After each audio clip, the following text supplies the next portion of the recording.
characterized by disfluencies in a person's speech.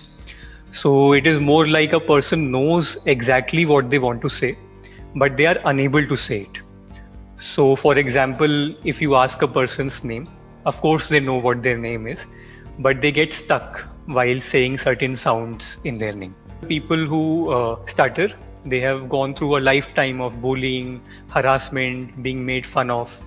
So they eventually develop behaviors of stress, anxiety, feelings of shame, anger, and the likes.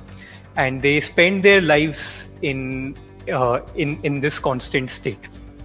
And what that does is that it actually leads to increased body tension. So when you are stressed, when you are angry, when you are fearful, you get more tensed, and that actually worsens their speech. So it leads to more of stuttering, and eventually that leads to more of these secondary behaviors. So it leads to a vicious cycle. So increased stuttering leads to increased fear leads to increased stuttering.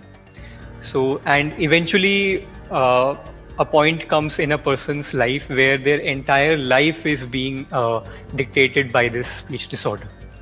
So to share some of my personal experiences, so I can tell you of a time in my life where stuttering used to control my entire life. So for example, there was this time when I had gone for an internship from my college, and the place where I was staying and my office, they were just 2 kilometers apart from each other. And there used to be a bus that would straight away come to my house and drop me to my office place. And the problem was that the bus conductor would ask me my stop name, and I couldn't say the stop name. So I used to walk every day 2 kilometers back and forth from my place of stay to my office, and from my office to my place of stay, just to avoid that situation. So all of these things really affected the quality of life which I was having. Causes of stuttering are complex. So science hasn't been able to get to the exact cause, but they know of three major factors that lead to stuttering. So the very first factor is your genes. So it runs in families. The second cause is environmental factors. So if you are raised in an environment where you have high expectations from you, your parents are speaking fast, they expect a lot from you, you are more likely to develop this issue. The third major factor in stuttering is the temperament of the child. So if the child is of a sensitive temperament, they are more likely to continue to stutter as they grow up.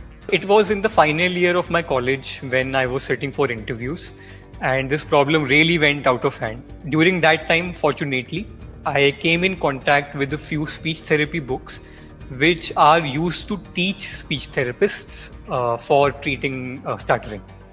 And I started doing self-therapy on myself, and I started to see improvements within a period of 1 month. So within 1 month, I could talk one-to-one with a friend. Within 3 months, I could talk to 2 to 3 people. Within 6 months, I could tell a joke. So telling a joke was something which I couldn't even imagine that is something I could do. So around 3.5 years back, I was helping Anshul. So Anshul is a college mate of mine who is also a person who stutters with his speech. When we came up with this idea that maybe we can codify this entire experience and in the process make speech therapy accessible, affordable and higher quality for everyone. So that's how we started on our journey with Stamurai. So Stamurai is a speech therapy app currently focused on stuttering. So we help people who have this issue overcome the disorder. The app has tools to help people learn and practice speech therapy exercises. Then there is a community of users which acts like a self-help group.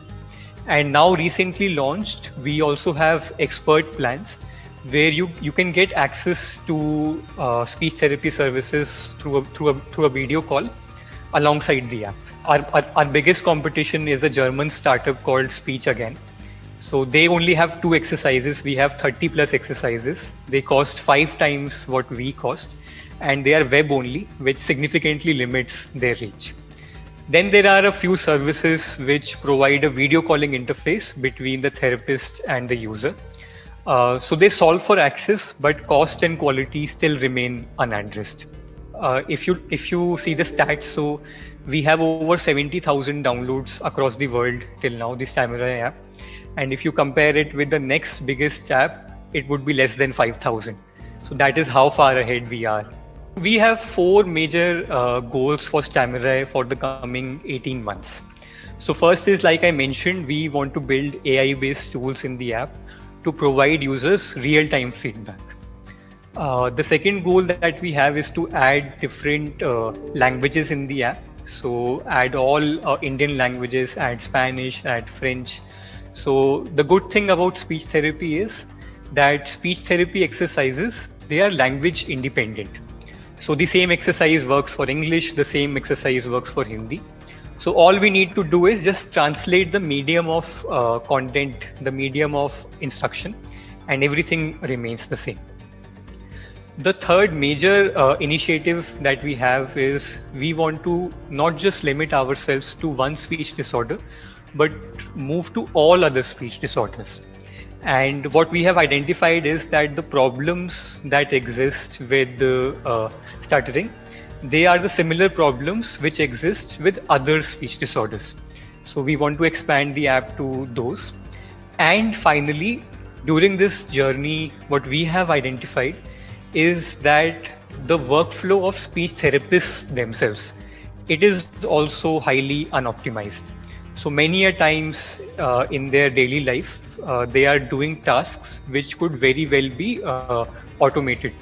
So we estimate that every week they spend around 1 day in paperwork, in scheduling, in planning, which could very well be done with a good software platform. So we also envision ourselves building tools for speech therapists to help them in their workflows.